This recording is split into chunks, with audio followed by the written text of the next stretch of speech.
The Game of Life and How to Play It by Florence Shinn. Chapter 7, Love. Every man on this planet is taking his initiation in love.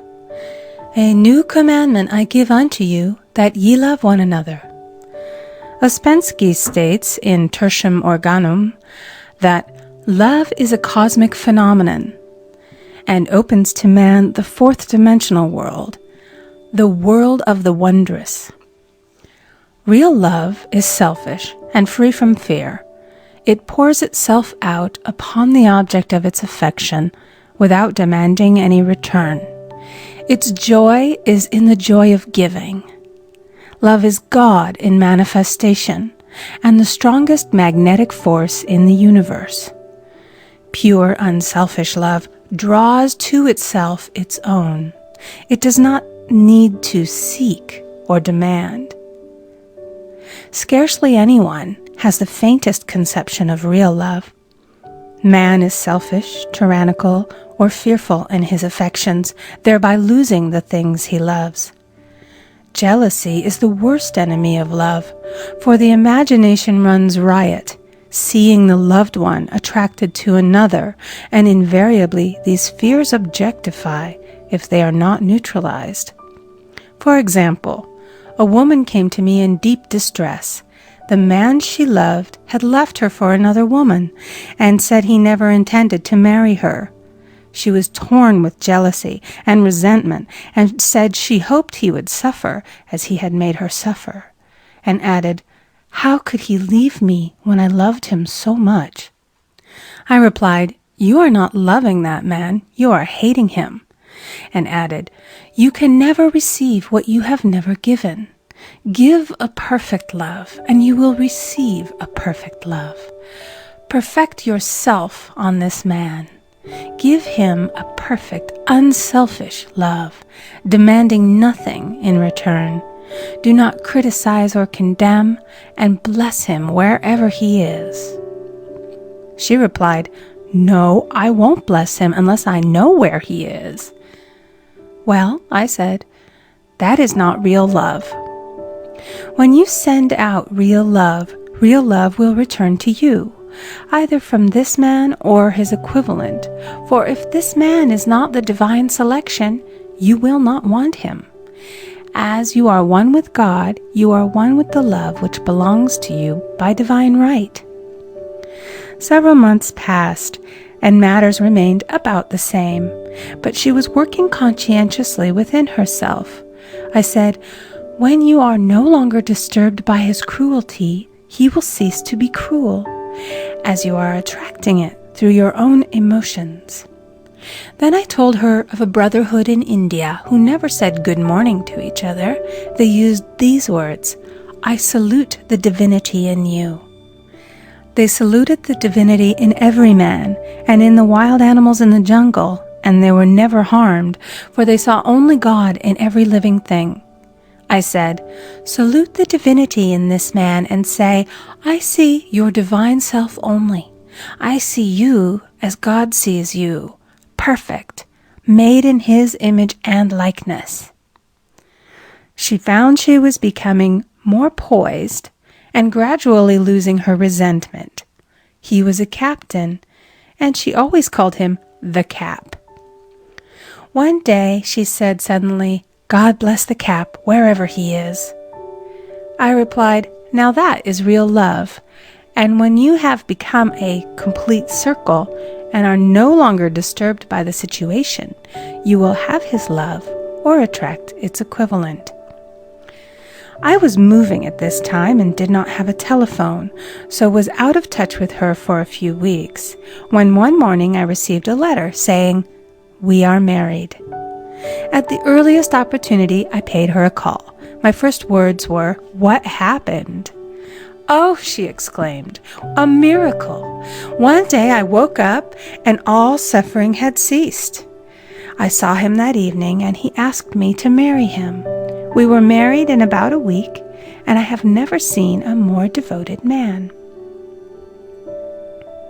There is an old saying, "No man is your enemy. No man is your friend. Every man is your teacher, So one should become impersonal and learn what each man has to teach him, and soon he would learn his lessons and be free. The woman's lover was teaching her selfish love, which every man sooner or later must learn. Suffering is not necessary for man's development. It is the result of violation of spiritual law, but few people seem able to rouse themselves from their soul sleep without it. When people are happy, they usually become selfish, and automatically the law of karma is set in action. Man often suffers loss through lack of appreciation. I knew a woman who had a very nice husband, but she said often, "I don't care anything about being married, but that is nothing against my husband. I'm simply not interested in married life." She had other interests, and scarcely remembered she had a husband. She only thought of him when she saw him. One day her husband told her he was in love with another woman, and left. She came to me in distress and resentment. I replied, "It is exactly what you spoke the word for. You said you didn't care anything about being married, so the subconscious worked to get you unmarried." She said, "Oh yes, I see. People get what they want and then feel very much hurt." She soon became in perfect harmony with the situation and knew they were both much happier apart. When a woman becomes indifferent or critical and ceases to be an inspiration to her husband, he misses the stimulus of their early relationship and is restless and unhappy. A man came to me dejected, miserable, and poor. His wife was interested in the science of numbers and had had him read.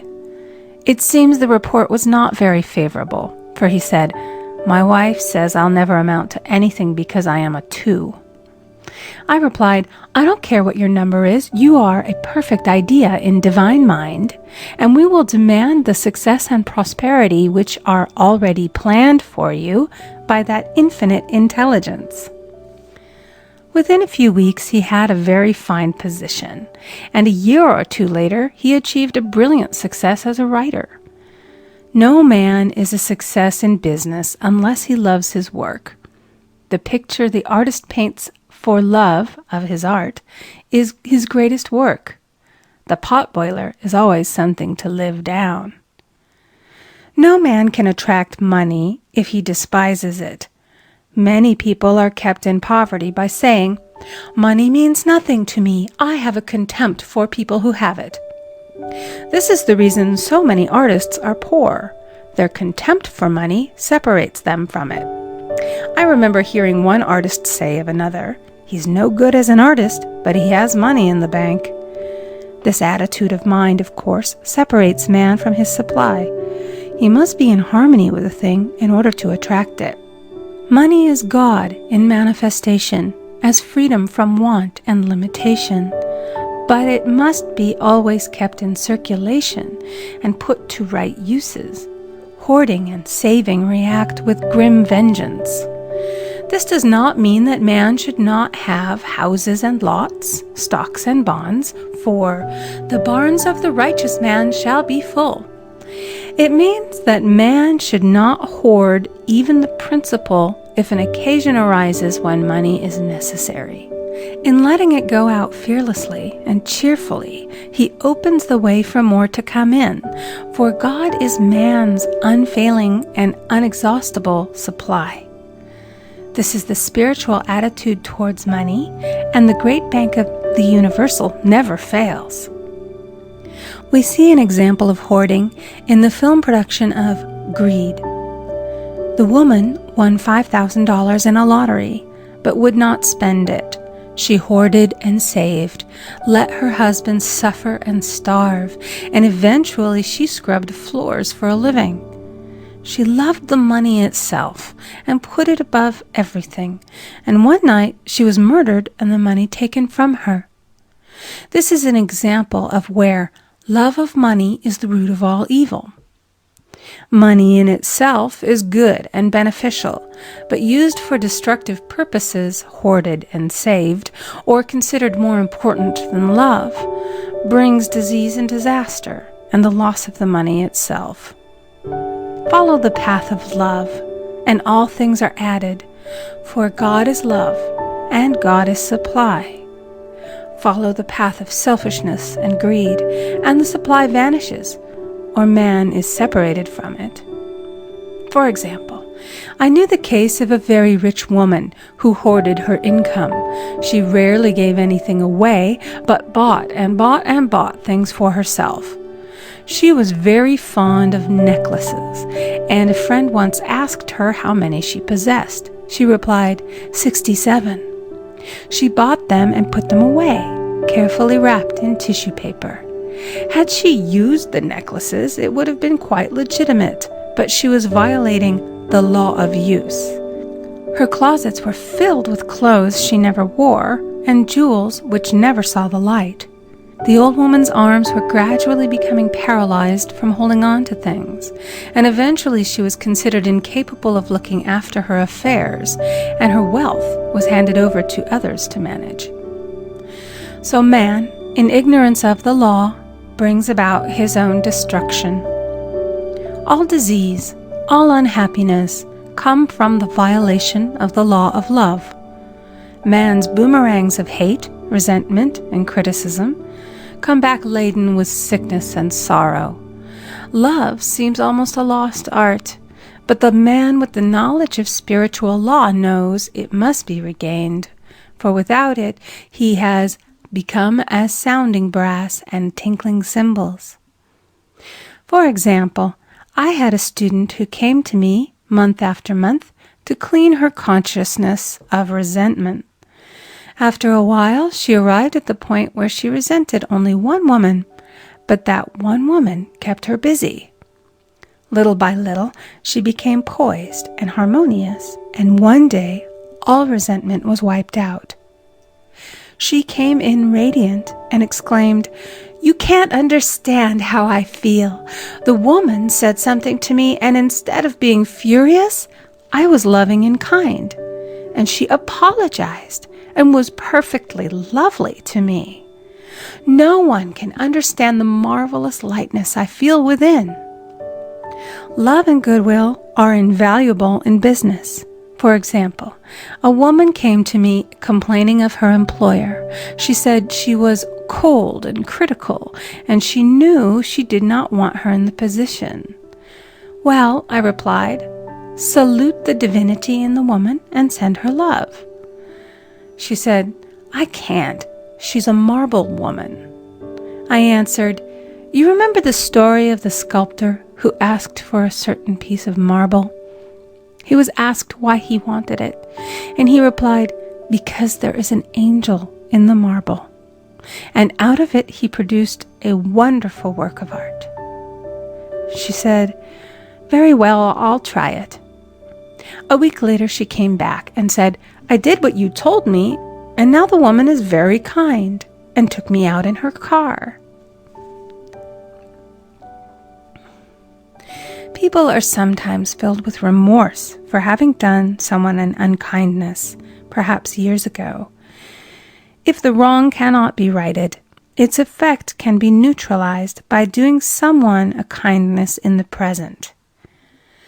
"This one thing I do, forgetting those things which are behind, and reaching forth unto those things which are before."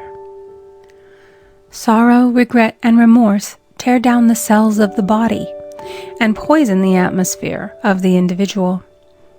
A woman said to me in deep sorrow, "Treat me to be happy and joyous, for my sorrow makes me so irritable with the members of my family that I keep making more karma." I was asked to treat a woman who was mourning for her daughter. I denied all belief in loss and separation and affirmed that God was the woman's joy, love, and peace. The woman gained her poise at once, but sent word by her son not to treat any longer because she was so happy it wasn't respectable. So mortal mind loves to hang on to its griefs and regrets. I knew a woman who went about bragging of her troubles, so of course she always had something to brag about. The old idea was, if a woman did not worry about her children, she was not a good mother. Now we know that mother fear is responsible for many of the diseases and accidents which come into the lives of children. For fear pictures vividly the disease or situation feared, and these pictures objectify if not neutralized. Happy is the mother who can say sincerely that she puts her child in God's hands and therefore knows that he is divinely protected. For example, a woman awoke suddenly in the night, feeling her brother was in great danger. Instead of giving in to her fears, she commenced making statements of truth, saying, "Man is a perfect idea in divine mind and is always in his right place. Therefore, my brother is in his right place and is divinely protected." The next day, she found that her brother had been in close proximity to an explosion in a mine, but had miraculously escaped. So man is his brother's keeper in thought, and every man should know that the thing he loves dwells in the secret place of the Most High and abides under the shadow of the Almighty. There shall no evil befall thee, neither shall any plague come nigh thy dwelling. Perfect love casteth out fear. He that feareth is not made perfect in love, and love is the fulfilling of the law. End of chapter 7.